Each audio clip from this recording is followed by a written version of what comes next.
The hotel had 22 rooms. Nora only needed to open one ledger to understand that her husband had been lying to her for 18 years. She didn't know that yet.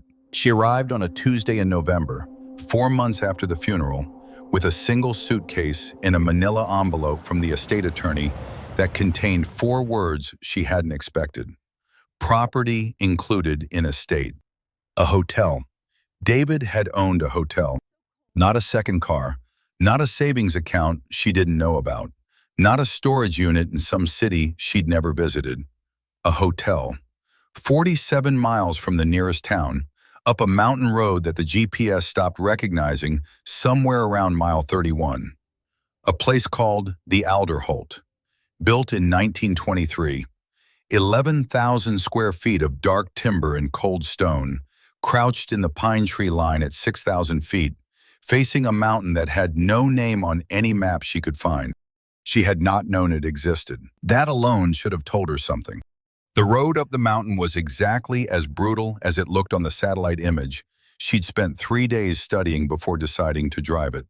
Nora Aldrich, 53 years old, recently widowed, formerly a high school literature teacher, currently in possession of an asset she did not understand, gripped the steering wheel with both hands and watched the pine trees close in around her like a sentence she couldn't finish.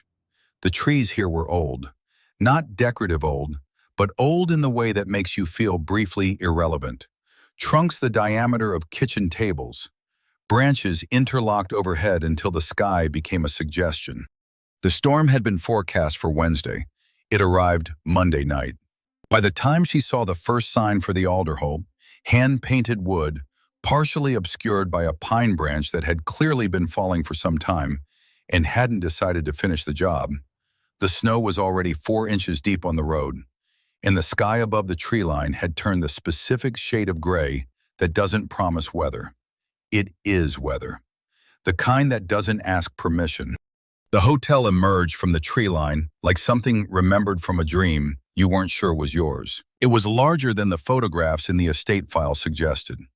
3 stories of dark timber framing, stone foundation, a peaked roof now buried entirely under white, a long covered porch running the full width of the facade, every window dark except 2 on the ground floor, warm amber light barely visible through the thickening snow, and 1 room on the second floor, far left, where something that might have been a lamp or might have been a candle cast a pale flicker against the glass.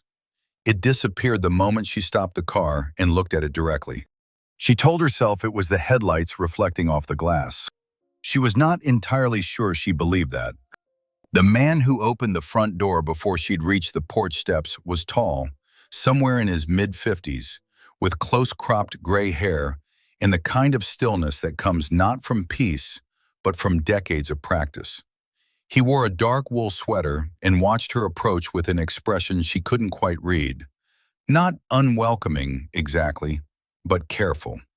The way a person looks when they've been expecting someone and aren't yet certain whether the arrival is a relief or a complication. "Mrs. Aldrich," he said, not a question. "Yes." She stopped at the base of the porch steps. Snow was gathering on her shoulders. "You must be Mr. Ferris." "Edmund," he held the door open. "Please come in.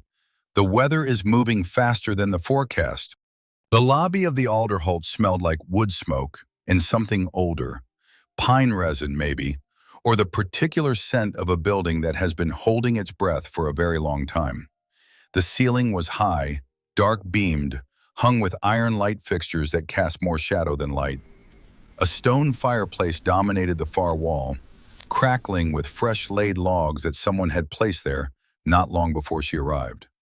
Dark burgundy leather chairs arranged in a semicircle before it, a mounted antler above the mantel. Framed photographs on every wall, black and white, mountain landscapes, a few formal group portraits of people whose names she didn't know. The guest register, an actual book, leather-bound, sitting open on the front desk, caught her eye immediately. The open page was blank, had been blank, she would later learn, for 11 weeks. The season had ended. The last guest had checked out in mid-October. The road would be impassable by Thursday at the latest. It was Monday, which meant she had, at most, 3 days to understand what she had inherited before the mountain made the decision for her.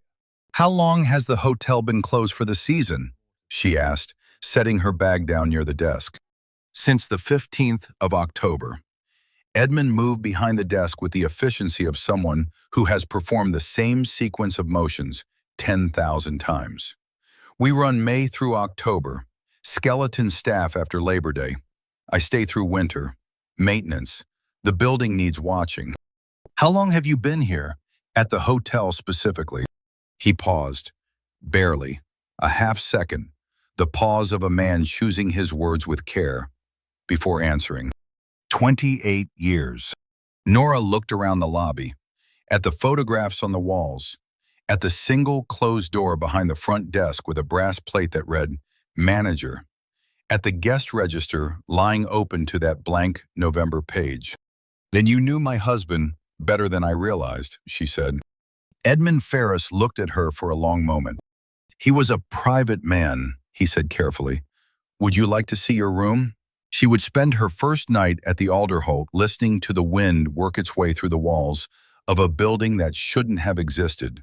A building that bore her husband's name on a deed she had never been shown. She fell asleep with the manila envelope on the pillow beside her and woke at 3 in the morning to the sound of footsteps in the hallway. Steady, unhurried, moving toward the far end of the corridor. She lay completely still and told herself it was Edmund doing his rounds. She told herself that old buildings make sounds at night. She told herself that the cold contracts timber and the wind finds every gap.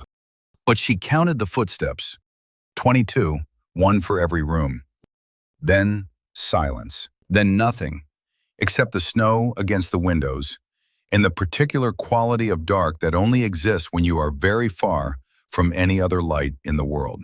She found the records room on her second morning, not because Edmund showed her. He hadn't offered, and she hadn't asked. She found it because she had spent 20 years teaching literature and understood instinctively that the story of a place lives in its paperwork. Every building tells the truth eventually. You just have to know which door to open. The records room was off the kitchen corridor, behind a door she'd assumed was a pantry. Inside, 2 gray metal filing cabinets of the kind that had been standard office equipment sometime around 1975. A single table with a green glass lamp. And on the shelf above the cabinets, lined up with the patient precision of things that have been organized and reorganized over many years, the guest registers. 31 of them, spine out, years written in black marker on masking tape labels. 1993 through 2024. David had purchased the Alderholt in 2003. That was in the estate documents. But the registers went back further, to a previous owner whose name she didn't know yet and wasn't sure she needed to. She pulled 2023 first, flipped through it slowly. The Alderholt ran at perhaps 40% capacity based on the entries. Small numbers, legible handwriting in blue ink, the old-fashioned register that required guests to actually write their names rather than swipe a card. Party names, room numbers, check-in and check-out dates. She found it almost beautiful. The physical record of people who had come to this place, slept in its rooms, looked out at this mountain, and left. Room 14 appeared in the second week of November. A. Halloran, November 9th to 12th. She turned to 2022, found November. A. Halloran, November 8 to 11, room 14. Her hands didn't shake yet, but something tightened in her chest in a way she recognized, the sensation that arrives just before understanding does, when the mind already knows what the heart is still refusing. 2021, A. Halloran, November 10 to 13. 2019, 2018, 2017, 2016, A. Halloran, A. Halloran, A. Halloran. Every November, same room, same initials. She pulled register after register until she reached 2006, the third year David owned the hotel, and found it again. 18 consecutive years, without exception, The same guest in the same room in the same week of the same month. She stood in that small room with the green shaded lamp burning above her and 11 open registers spread across the table, and understood that she was looking at evidence. Careful, consistent, undeniable evidence of something she had not been permitted to know. The question was not whether David had kept a secret. The question was what kind. Here is what Nora Aldrich knew about her marriage. Standing in that records room with the snow falling past the single small window. She had been happy, or she had believed she was happy, which she was beginning to understand might not be the same thing. 26 years, 2 children now grown, a house she had loved, a life she had built with her own hands alongside his, a man who came home every evening, who was kind and consistent and present, who traveled for work sometimes, commercial real estate, always properties, always reasons to be elsewhere on certain dates. November, specifically. She had never once thought to ask which property.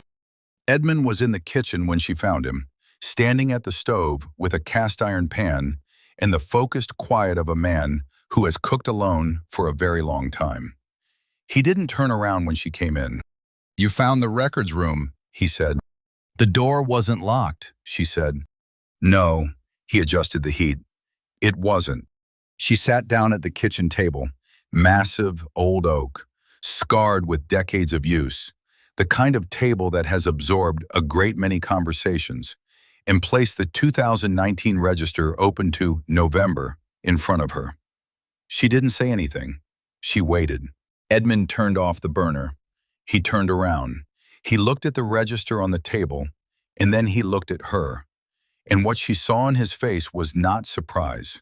It was the specific, exhausted expression of a man who has been carrying a weight for a very long time and has just been told he can set it down. Not relief, something more complicated than relief, something that had been waiting for permission. He sat down across from her. "How long have you known?" she asked. "Known what, Mrs. Aldrich?" "Whatever it is you know." He was quiet for a long moment. Outside, the storm pressed against the kitchen windows, not violent, just insistent. The sound of something that has made up its mind. "Your husband was a complicated man," Edmund said finally, "but not, I think, in the way you are currently imagining." "Then tell me which way." He looked at his hands flat on the table. "Not yet," he said. "There are things in this hotel you should see first, before I explain them to you. Because I have learned in 28 years that explanation without evidence is just a story someone else tells you. And you deserve more than that. You deserve to see it yourself and form your own understanding." Nora looked at him for a long time, at the steadiness of his hands, at the absence of performance in his face. "Room 14, she said. Edmund stood. He moved to the key rack beside the back door. A row of brass hooks, most of them empty in the off-season, and unhooked a single key. Old-fashioned, oversized, with a heavy brass fob worn smooth by handling. He set it on the table between them. "After dinner," he said, "the room will still be there." It wasn't a deflection. She understood that somehow. It was a man managing the weight of what he was about to hand to her. It occurred to her, eating soup across the table from a man she had known for 36 hours in a hotel that shouldn't have existed, that grief does strange things to a person's sense of what is reasonable. Under ordinary circumstances, she would not have waited. She would have demanded answers immediately, the way she had always demanded clarity in every situation that mattered. But David was 4 months gone, and there was no urgency left in her that made sense anymore. The urgency of grief had burned through her in the first weeks. The arrangements, the condolences, the terrible paperwork of a person's ending. What remained was something quieter, something that had learned to wait. Outside, the storm pressed the hotel from all sides, and somewhere above them, 22 empty rooms held 22 varieties of silence. The hallway on the second floor was long and narrower than it appeared from the lobby staircase. the ceiling lower, the wood darker. Edmund walked ahead of her with a flashlight. The overhead fixtures were on a circuit he hadn't restored for the off-season, and the beam of it moved across numbered doors. 10, 11, 12, 13. Room 14 was at the end of the hall. The door was the same as the others. Dark wood, brass number, simple latch handle. But the air around it was cooler, stiller. Or perhaps that was simply what the end of a hallway feels like in a storm-bound hotel in November. Edmund unlocked it and stepped back. She went in alone. The room was not large. A double bed with an iron frame, neatly made, burgundy coverlet, white pillows, undisturbed in the way that rooms stay when they are maintained by someone who cares about them. A window facing the mountain, shuttered now against the storm. A writing desk in the corner with a single drawer. A narrow wardrobe, a small bathroom to the left. And on the writing desk, a wooden box. Small, rectangular, the kind that might once have held correspondence cards or keepsakes. It sat in the center of the desk with the unmistakable quality of something placed there deliberately, not forgotten, left. It was not locked. Inside, a photograph, color, slightly faded. She placed it in the late 1990s, maybe early 2000s, by the quality of the print. A woman, perhaps 30, dark-haired, laughing at something outside the frame. A mountain visible behind her. This mountain, she thought, this specific view, this quality of sky. She did not recognize the woman. Below the photograph, a child's drawing, folded in quarters. Pencil and crayon on notebook paper. The kind of drawing a 7-year-old produces on a rainy afternoon. A house, a tree, 2 figures holding hands. At the bottom, in the careful block printing of a child, for Daddy. She held the drawing for a long time. Below that, a letter, handwritten, 3 pages. She read the date at the top, November 2007, and then she read the first line. And then she sat down on the edge of the bed and read all 3 pages twice, slowly, the way she had once read student essays that said more than their authors intended. The letter was not a love letter. It was something harder to categorize than that. It was a woman explaining, carefully and without self-pity, that she was ill, that the prognosis was not good, that she did not want money. She had made arrangements, she said. She had always been careful about such things, but that she needed him to understand something. She needed to know that he would remember, that the child would be told, when she was old enough, that her father had been a good man caught in an impossible situation, and that the impossibility was nobody's fault in the way that most impossible things are nobody's fault. She doesn't need to know the details, the letter said. She only needs to know she was wanted. At the bottom of the box, an envelope, sealed, Nora's name on the front, David's handwriting. She recognized it the way you recognize a voice in a dark room. She did not open it yet. She placed it in her coat pocket and went back into the hallway, and Edmund was still there, leaning against the opposite wall with the flashlight aimed at the floor, looking at nothing. The woman in the photograph, Nora said. Her name was Anna Halloran, he said. She died in 2009, ovarian cancer. He paused. She was very brave. And the child. Edmund looked at her steadily. She's 24 now. She lives in Portland. She teaches primary school. He was quiet for a moment. She has his eyes, David's eyes. You would know them immediately if you saw her. 26 years of marriage. 2 children she had known about. 1 she hadn't.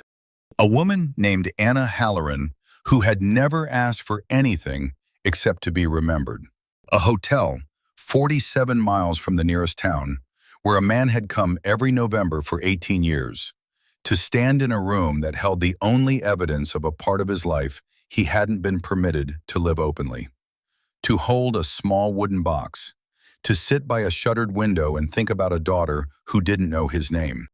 Nora sat down on the floor of the hallway of the Alderhope, with her back against the wall, and the sealed envelope in her pocket, and tried to locate her anger. She found it.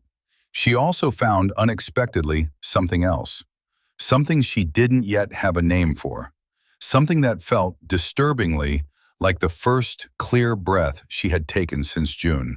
She read David's letter in the lobby, in front of the fireplace, while Edmund added wood and then left her entirely alone with the kind of tact that cannot be learned in a short time. He had written it 4 months before he died. He had known then that the cancer was coming back. He hadn't told her that either, not until February, not until there was no longer a choice. She had believed the timeline was shorter than it turned out to be.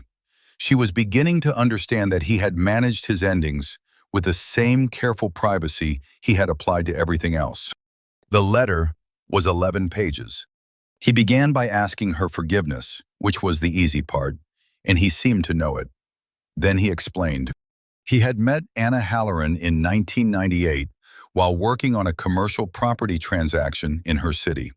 She had been a graphic designer, divorced, raising a 4-year-old alone, with the particular self-sufficiency of a woman who has decided not to wait for circumstances to improve.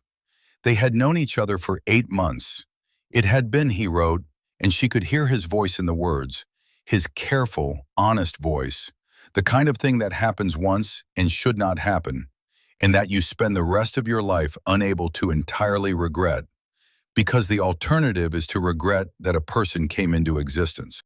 When Anna became pregnant, she hadn't told him until the decision was made. She was keeping the child. She did not expect anything from him.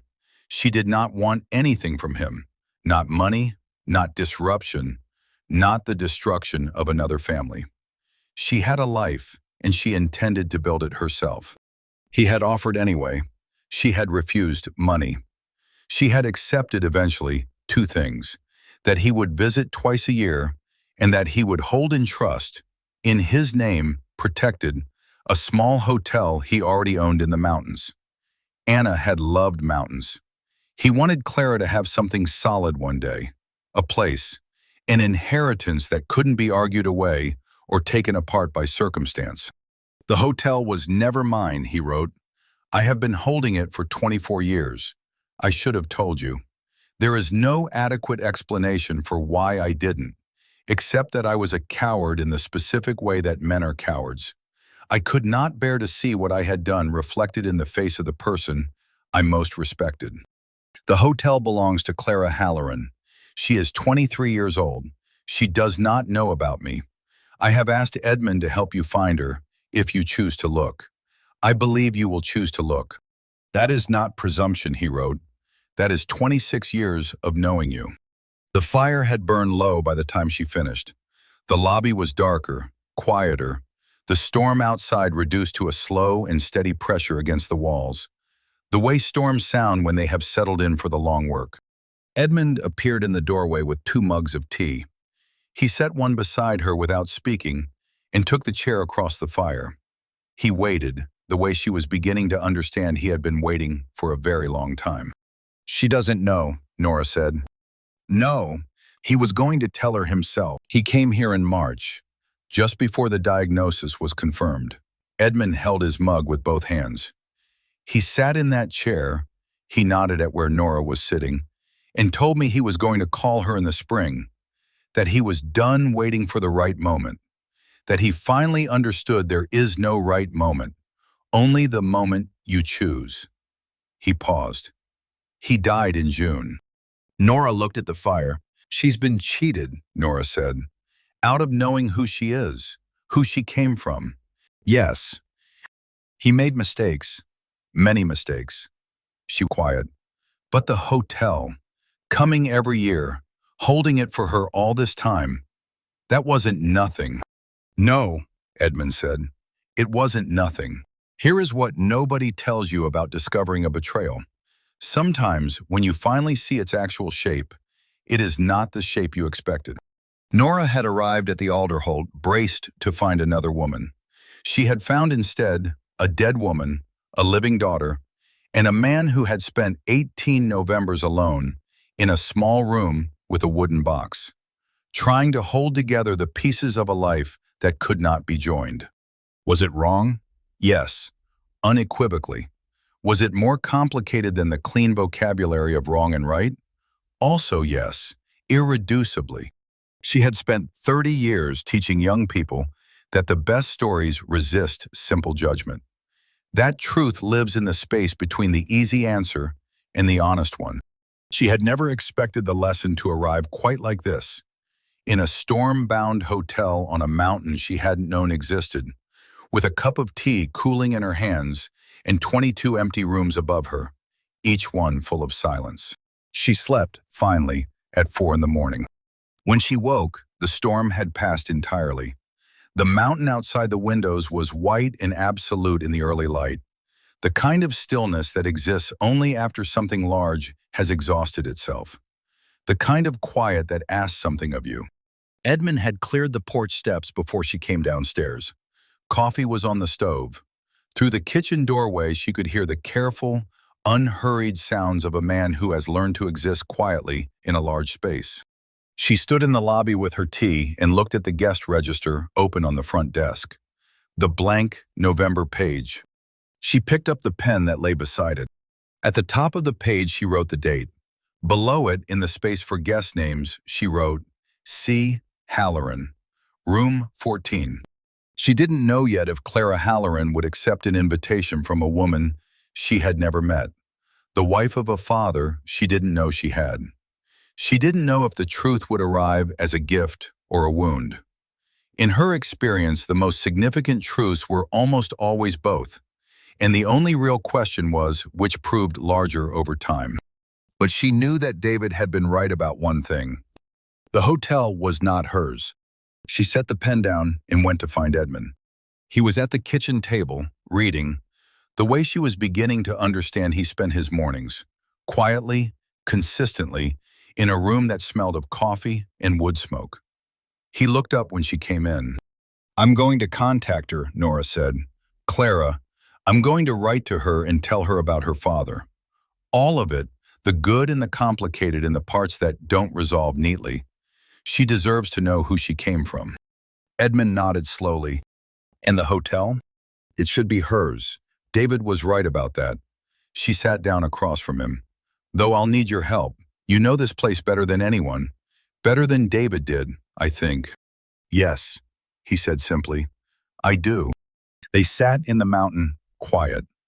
Through the window, pine trees were shedding their overnight snow. Sudden releases, small avalanches from laden branches, the sound like a whispered punctuation between long silences.